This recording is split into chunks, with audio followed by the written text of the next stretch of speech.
The sand flew like fire across the dead ground, and the wind screamed like 1,000 voices in pain, and Vera ran as fast as she could with her boots sinking deep in the dunes and her breath short and hot in her mask, and every step felt like pulling her legs through fire and dust and fear. Her ship was gone, and her team was gone, and her comms only gave silence and static, and the storm had come early before they could finish the scan, and now the planet was trying to bury her alive, and she could not see more than a few steps ahead, and her heart beat hard like a drum inside her chest. The map said there was nothing out here, no shelter, no safe zone, no ruins to hide in, but her eyes caught a dark shape in the distance, something half buried in the sand, something broken and strange and old, and she turned her body toward it. Without thinking, because the wind wanted to tear her apart, and the cold was creeping into her bones. She stumbled forward, her legs weak, her hands shaking, her air tank low, and every breath tasted like metal and fear, and the storm howled around her like it wanted her to vanish into the dust and be forgotten like so many others before her. The shape grew clearer as she got closer, and now she saw it was a building, or what was left of one, tall walls, cracked and covered in sand, with strange writing on the surface in a language she had only seen in forbidden files, and she felt something cold crawl down her back. She reached a metal door half open and barely holding on its hinges, and with a cry she pushed through it and fell into the darkness inside.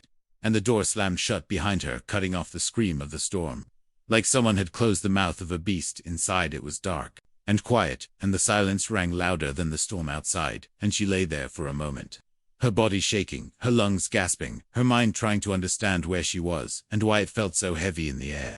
Her wrist light flickered, and she turned it on, and the beam cut through the dark like a sword, showing walls made of old human steel and pipes and wires and signs in the old human tongue, and she felt her heart freeze, because this was not just a ruin, this was something else, something from a time when humans still lived on this planet. She stood slowly, her knees weak, her hand on the cold wall for balance, and she looked deeper into the hallway and saw that the tunnel kept going far into the earth, with each step sounding louder than it should, and her breath loud in the mask. She took one slow step, and then another, and her light caught old marks on the walls. Scratch marks, dense signs of struggle, signs of something that did not want to stay down here, and her fingers touched the marks, and they were deep, like claws or weapons had made them long ago. Her suit picked up faint power readings down below, weak but steady, and that was strange, because nothing was supposed to work here. Nothing was supposed to still run or glow or wait in silence, and her mind started to fill with questions and fear, but she kept walking because going back meant death in the storm, and something told her that this place was not done. A low sound echoed from deeper inside, not loud, not clear, just a faint thump, like a door closing or a footstep landing, and she stopped frozen in place, her heart beating faster, her hand going to the small blaster on her belt. She waited, her ears straining, her eyes scanning the shadows, and again the sound came closer now and clearer, and it was not the wind, not the rocks, not a machine. It was something moving, something alive. Vera backed up slowly, her boots making no sound on the old metal floor, and the light from her wrist flickered again, and then she saw it, a figure, just at the edge of the beam, tall, broad, covered in gear and cloth, and wrapped in shadows and dust. She raised her blaster, her voice shaking as she called out in the common tongue, but the figure did not move at first. Then it tilted its head slowly, and a voice came back, deep, rough, full of memory and sorrow, and it spoke in the human language. "You're not one of them," the voice said, and Vera stared with wide eyes, because that voice was not a ghost, not a recording, not a dream. It was real, it was here, it was alive, and no one had heard a living human voice in 100 years. And in that moment Vera forgot the storm, forgot the cold, forgot her mission, and could only think of one thing. Humans were not extinct, not yet, not at all. Vera stood frozen, her eyes locked on the figure at the edge of her light, and her breath caught in her throat as the silence stretched longer than it should, and the storm outside screamed like it had lost its prey, but something even older and stranger waited here in the dark, and it had just spoken to her in a voice that sounded like rust and fire and forgotten wars. The human stepped forward, slow, careful, his boots silent on the metal floor, and she raised her blaster again, but he only lifted his hand, not in threat, not in fear, just to open, as if to say, wait, as if to say, look closer, and so she did. He was tall, with a face half covered in cloth and goggles and dust, his armor scratched and patched with pieces from machines and walls, and something like bone, and he moved like someone who had lived too long in silence, like a shadow that had forgotten how to speak. "Until now, you should not be here," he said again, in the old human tongue, his voice soft but sharp, like wind through wire, and Vera shook her head and answered in a mix of languages, because she had never trained for this moment, and no one had ever expected it. My team is gone. The storm is too strong. I had no choice, she said slowly, her words heavy and thick and unsure, and the human studied her for a long moment, then turned without a word, and began walking deeper into the ruin. She hesitated, but followed her light, shaking as it passed over walls covered in old writing and strange stains, and broken doors, and she asked where he was going, and he said only one word, shelter, and so she followed. The tunnel led down past rusted stairs and silent machines that blinked with weak lights like dying stars, and every step felt heavier, like the air itself did not want her here, like the ground held memories too painful to forget. They came to a thick door sealed long ago, and the human placed his hand on an old panel, and it hissed open. Slow, like it had not moved in years, and inside was a room filled with things she did not expect. Lights flickered on with a soft hum, and she saw shelves with supplies, water tanks, clean food sealed packs, a bed made from old armor plates, a table covered in maps and old tech, and a small screen that showed the storm above. You live here, she asked, and the human nodded, pulling off his mask and revealing a face with tired eyes, a scar across one cheek, and skin darkened by sun and dust. And Vera stared, because this was no ghost, no legend, just a man who had somehow survived. I am Jace, he said, last of the unit that stayed behind when the skies fell, and the ships burned, and the world was lost. Vera sat slowly, her knees weak, her mind spinning, and asked why he stayed, and he looked at the screen and said because someone had to keep the lights on, because someone had to remember, and because no one came back. She wanted to ask more, but her throat was dry, and her heart too loud, and Jace handed her water, and she drank without thinking, and it tasted like hope and old metal and tears she did not know she had. He moved around the room, checking things, fixing a wire, adjusting a screen, always watching, always quiet, and she realized he was not just hiding, he was guarding something. Something more than supplies, more than himself. The wind above roared again, and the lights flickered, and Vera asked how he had lived so long, and Jace said nothing, just opened a door to another room, filled with power cells, and weapons, and books, and machines that hummed with silent energy. She stepped inside and felt the hum in her bones. A deep old power that her people had only guessed at, and she knew this place was more than a bunker, more than a ruin. It was a secret, waiting in the dark. And Jace was its keeper. He watched her with eyes that saw too much, and she felt small under that gaze, not from fear, but from the weight of all he carried. Alone, all he had seen, all he had lost. Your kind came once before, he said. They brought fire, and metal, and death, and when the dust cleared, no one came to help, no one came to bury the dead.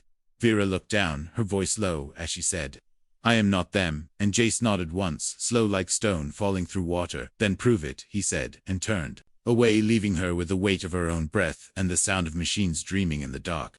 She sat alone for a long time, her thoughts loud and sharp, and the storm above still screamed, but down here, something had changed, and she could not go back to the world she knew, because this ruin held truth, and the truth had a name. Jace, the human who should not exist, the man hidden in the dust, the voice that should have been lost forever, but now echoed in her soul, like the first light after night that would not end.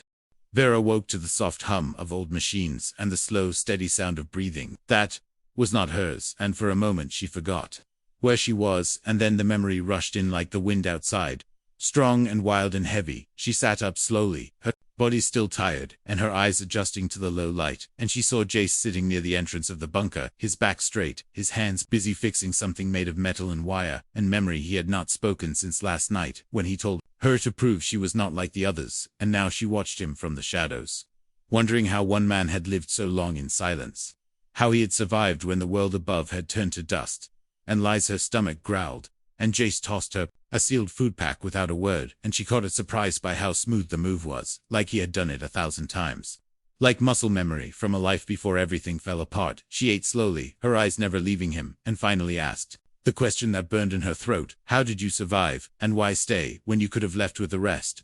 Jace looked at her then, and his eyes held more than pain. They held fire, the kind that never went out, even when the air ran thin. The world gave up, they left me behind, he said, quiet like a ghost story, spoken to the wind. We were told to hold the line until extraction came, but it never came, and when the last message died and the stars went dark, I stopped hoping, and started surviving. Vera felt a chill, not from the cold, but from something deeper, a truth that echoed in his words, like footsteps in a forgotten hole.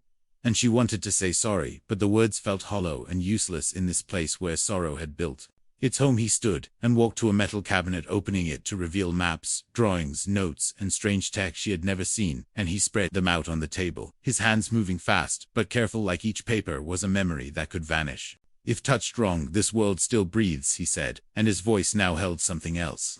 Not anger, not sorrow, but purpose. It has secrets they never found, and I stayed to guard them, not for glory, not for revenge, but because someone had to. Vera stepped closer, her eyes scanning the maps, and she saw tunnels marked with strange symbols, places not on any official chart, and notes written in a mix of old human code and something new. What is this? She asked, and Jace looked at her, his voice sharp and clear. This is the truth. They buried under sand and time the reason they wanted Earth wiped clean, the reason they said humans were extinct. He pulled out a small cube and placed it on the table, and it lit up, showing images of a city deep underground, glowing with energy and life, but twisted and broken, as if frozen in time. They built things here long ago, he said, things not meant for war, but twisted by fear and turned into weapons too powerful to be left alive. And when the enemy came, some of us tried to fight, but others chose to erase the past. Instead, Vera felt her chest tighten, because the city in the image looked like something out of legend, something her people had only guessed at, and now it was here beneath her feet, guarded by a man who should have died long ago. You think they will come back for it? She asked, and Jace nodded, slow and grim. Not think, he said. No. They never forget what they failed to steal, and now that you are here, they will know the bunker still stands. She stepped back, her thoughts racing, her training telling her to report everything, but her heart unsure and heavy.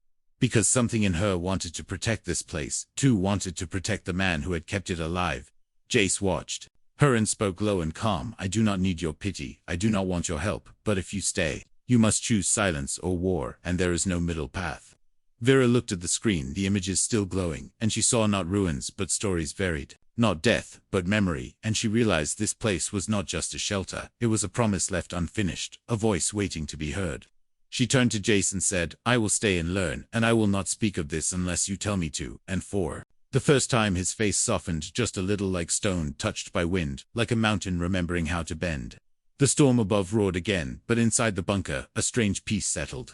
Like dust falling after the fight, like breath held to long finally let go, and in that silence, something new began to grow between them. Not trust, not yet, but something close, something human. The storm still howled outside, but the bunker held steady like a buried heart, still beating under layers of dust and time. And Vera walked through the halls, slowly, her fingers trailing along walls, marked with strange symbols and faded numbers that whispered of a time long gone. She found Jace in a small chamber, filled with monitors and old wires, and blinking lights that should not still work, and he was staring at a screen, his face lit by cold blue glow, and his eyes focused. Like a soldier watching the last line, he pointed without looking, and the screen changed, showing a vast underground network that stretched far beyond the maps she had seen, places hidden beneath sand and silence. And she stepped closer, her breath caught in her chest, as the image sharpened into lines and corridors and locked chambers. This is older than the war, he said. Older than the last broadcast, older than most records your people even have. And Vera nodded slowly, her voice low and careful. How do you know all this? And Jace turned, finally, his voice heavy with memory. Because I was born in one of those chambers, and trained in another, and I buried friends in the third. She felt the weight of his words settle around her, like the dust that clung to every corner of this place, and she asked why he had never left, and he answered with a look that carried fire and sorrow, and something like hope. Because there is something down there, he said, something they never understood. Something we built before the fear took hold, and before the skies burned, and before Earth became a ghost. And Vera asked, what is it? And Jace only said, power, not a weapon, not a bomb, not a machine to end life, but a kind of core. A mind, a seed made to protect, not to destroy. And when the war began, the leaders wanted to use it, twist it, force it into something it was never meant to be, and when it refused, they buried it and called it lost. Vera stared at the map again, her thoughts spinning and her heart racing, and she realized her mission had never prepared her for this. Not for truth, not for ghosts, not for a man who spoke of the past like it was yesterday. We thought Earth was dead, she said softly, and Jace laughed once, sharp and bitter, and full of broken edges that never healed, and he said, they wanted you to believe that, because if you came back, if you dug too deep, you might find what they feared the most. She looked at him, then really looked, and saw not just the dust and the scars and the silence, but the strength, the will, the quiet fire that refused to die. And she felt something shift in her chest, Something small but real. Show me, she said, and Jace raised an eyebrow, his voice flat and calm. Are you sure? And she nodded without speaking, and he led her down a narrow hall behind a thick door sealed with codes older than her training and older than her language. The door opened with a hiss, and inside was a chamber full of machines, humming with quiet energy, their lights pulsing like a slow heartbeat, and the air was warm and heavy and filled with something ancient and awake. This is the relay hub, he said, and it watches the lower levels, the core, the pulse, and the archive, and it has been watching since the last command was given, and no one came back to shut it down, and now it waits. Vera stepped closer, her hand brushing over a panel that lit up at her touch, and she pulled back, startled, and Jace gave her a sharp look. It knows who you are, he said, and it remembers, and she asked what it remembers, and he answered only this: it remembers pain. She felt the room shift, like something beneath her had stirred, and she looked down and whispered, what do we do now? And Jace said, we decide, because now that you are here, they will come. Vera turned to him, her voice steady and clear. Then we prepare, and Jace nodded once. And for the first time since she entered the bunker, she saw something like a smile at the edge of his mouth, not wide, not soft, but real. They spent the next hours gathering maps and linking systems and studying the paths that led below, and Vera felt herself changing with every step, not just learning, but understanding that this place was not a ruin. It was a promise, and it was waiting to be awakened. When they finally stopped to rest, Jace handed her a small metal tag, worn and old and etched with numbers, and she asked what it was, and he said it belonged to the last person who stood where you stand and made the same choice. And Vera held it close and said, then, I will not fail. Outside, the storm began to fade, and the first light of morning touched the broken earth, but inside the bunker, a different kind of light had already begun to grow, and it carried the weight of memory, the fire of truth, and the breath of something not yet born, but very much alive.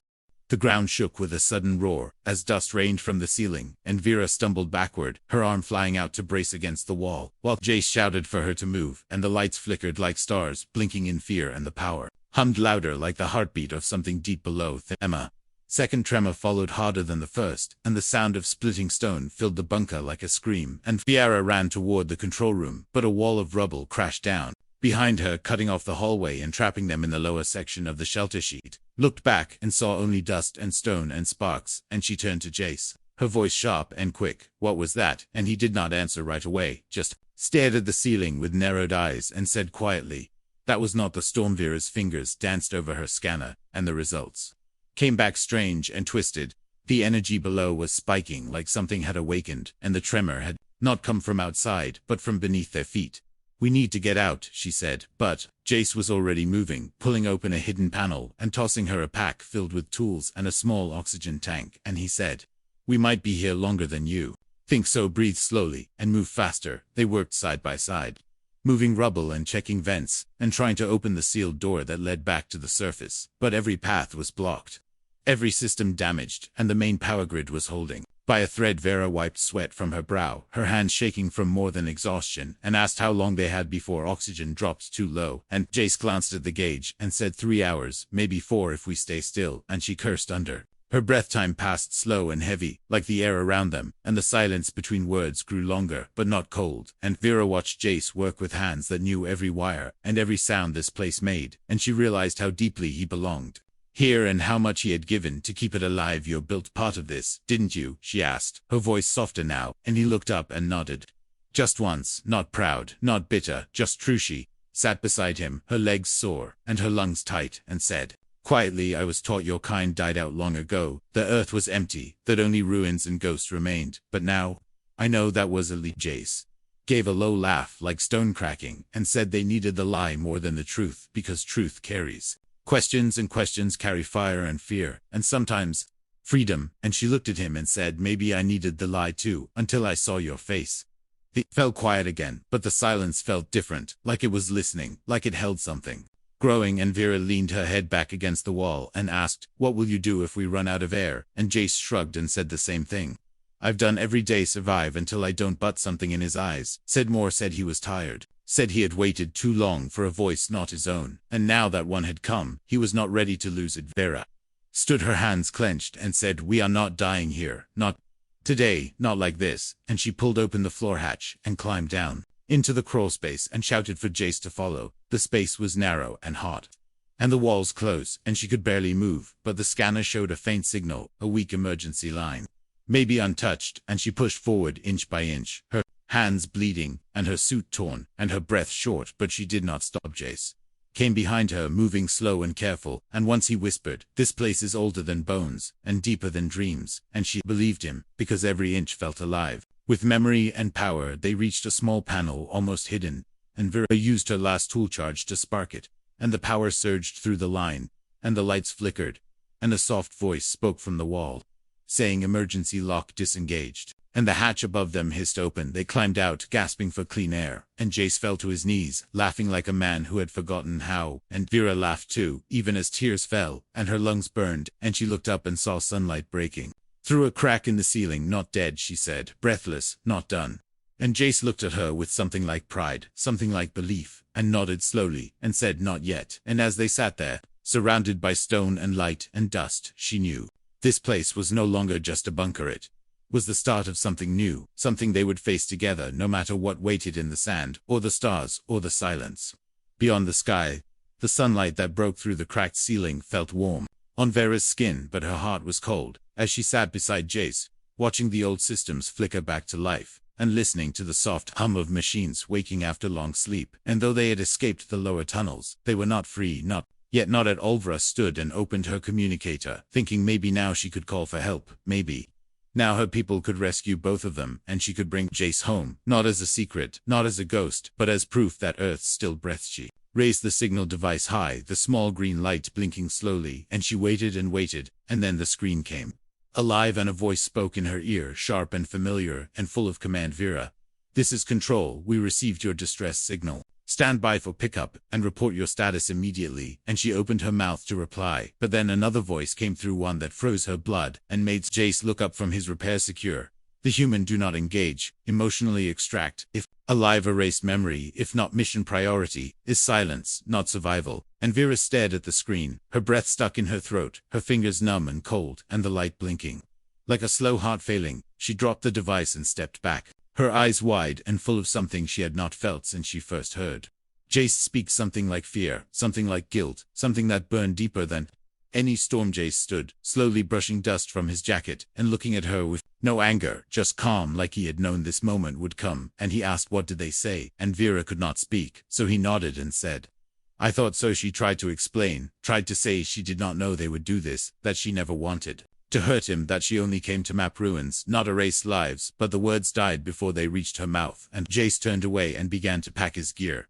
"They are coming. We need to move," he said, his voice flat and steady like steel that had bent many times, and she followed him in silence, through the tunnels and back to the map room, where he opened a hidden drawer and pulled out a weapon older than her training and heavier than her fear. Vera reached for his arm and said, "There must be another way. We can tell them the truth, show them what you found, prove you are not a threat." But Jace shook his head and said, "They do not want truth, they want silence, and I will not be silent."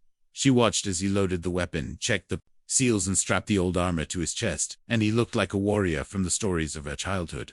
The kind that stood when no one else would, the kind that died with their eyes open, and their fists still clenched high. "Will stand, if they come," he said, "not to fight, but to remind them I am still here." And she felt something break inside her, something old and scared and trained, and she stepped in front of him, her voice shaking, but clear. "Then, I will stand too, because I will not let them erase what I saw, what I felt, what I believe." And Jace looked at her, and for the first time, his eyes softened, not with pity, but with respect, and he said, "Then, we prepare together."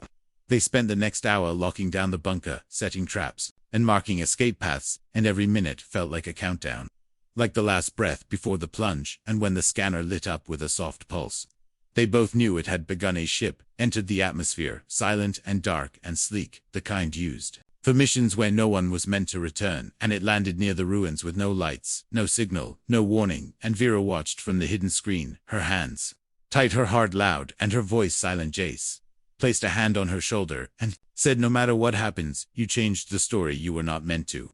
And that means something." And she nodded once, her eyes burning and her spine straight, and she whispered, "I choose him." As the door above opened and the first soldier stepped into the dust, Vera stepped forward, her armor marked with Earth symbols, her voice calm and strong, and she said, "He is under my protection, and if you want him, you go through me." The soldier paused, confused and unsure, and Jace stepped out beside her, His armor worn, his rifle ready, his eyes full of fire and silence and truth, and the moment stretched long and thin like a wire about to snap. But some wires do not snap, they burn bright and light the way forward, and in that breathless space between fear and choice something new began. Not war, not peace, but something alive, and watching, and waiting for the next step they would take together. The air between them was thick with dust and heat and silence as the first alien soldier stepped forward. His rifle aimed steady, his face hidden behind cold glass and sharp metal, and Vera did not move, she did not blink, she only stood tall in front of Jace, her arms wide, her voice strong, as she said again, "He is under my protection, and I will not let you take him." The soldier paused his orders, clear his training, perfect his hands tight on the weapon, and yet something in her voice made him hesitate, something in her stance, something in her fire behind her. Jace stood still, his weapon ready, but not raised, his armor, old but proud, his eyes watching every breath, every movement, every shift in the dust, as if the whole galaxy balanced on this moment. Then, the second soldier stepped out, smaller, younger, her eyes unsure behind the visor, and she spoke. "Vera, we were told to secure the human, nothing more, and if he resists, we have orders." And Vera turned her head slowly, her voice low and calm. "I know what your orders say, but I am telling you, they are wrong." The younger soldier looked past her at Jace, and her fingers twitched, and she said, "He looks like the stories." And Vera nodded, because Jace was the story, he was the silence, the fire, the last spark that refused to die, and she said, "You do not have to do this." The air shifted again, and a third figure stepped out, this one wearing the marks of command, the cloak of silence, the eyes of obedience, and he looked at Vera with cold precision and said, "You will step aside now, or you will be removed." Vera felt Jace moved behind her, but she raised her hand, and he stopped, and she stepped forward slowly, her voice never shaking. "I have seen what is down there, I have walked the paths, I have touched the walls, I have heard the hum of old power, and I know what he guards, and I know why he stabbed." The commander narrowed his eyes and said, "That power belongs to the council," and Vera shook her head. "That power belongs to no one. It was made to protect, not to be twisted, not to be stolen, and if you try to take it, it'll break you." Jace stepped forward now, his voice low and strong and heavy with time. "I was left behind by your orders, by your silence. And now you come to finish what you started, but I will not run and I will not hide, and if this is the end, I face it." Standing, the younger soldier looked between them, her hands shaking, her rifle lowering, and finally she dropped it and stepped back, her voice soft. "I will not fire on him, I will not fire on her." And the others looked at her, and something cracked in the silence one by one. The soldiers lowered their weapons, not all, but enough, and the commander stepped forward, his voice sharp as blades. "You are all making a mistake." And Vera looked him in the eyes and said, "Maybe, but it is mine to make." The ground trembled again, a soft, deep pulse from below, as if the planet itself was listening and watching, and the wind outside rose like a whisper, and the light above broke through the clouds just enough to touch Jace's shoulder. He looked at Vera then, and something in his eyes shifted, something heavy, lifting, something hard, melting, and he said, "You did not have to." And she answered, "I know, but I chose to." The commander turned away, barking orders, "Retreat, regroup, report," and the soldiers followed slow, some confused, some changed, and one young voice whispered to another, "Maybe they were wrong, maybe he is not a threat, maybe he is a beginning." Vera and Jace stood alone again, the sun warm, the dust settling, the silence peaceful, and she turned to him and said, "What now?" And he smiled, a little tired and soft and full of wonder, and he said, "Now we build." They spent the days that followed, restoring the broken walls, clearing the rubble, linking old systems and lighting paths that had not glowed in decades, and others came, not soldiers, but thinkers. Dreamers' voices, drawn by the truth she sent across the stars. The core below began to hum steady, not with fear but with purpose, not with silence but with song, and Vera watched as Jace moved through the halls, teaching, guiding, building, and she felt her heart steady like the rhythm of the machines around them. One night she stood at the edge of the ruins, looking out at the sand now quiet and soft, and Jace stood beside her, his arm close, his voice warm. "You changed everything." And she looked at him and said, "No, we didn't." Far above, the stars blinked gently in the sky, as if proud, as if ready, and the wind carried no fear, only hope, only light, only the truth that one human, one choice, one voice can echo longer than war can last, and louder than silence can hold.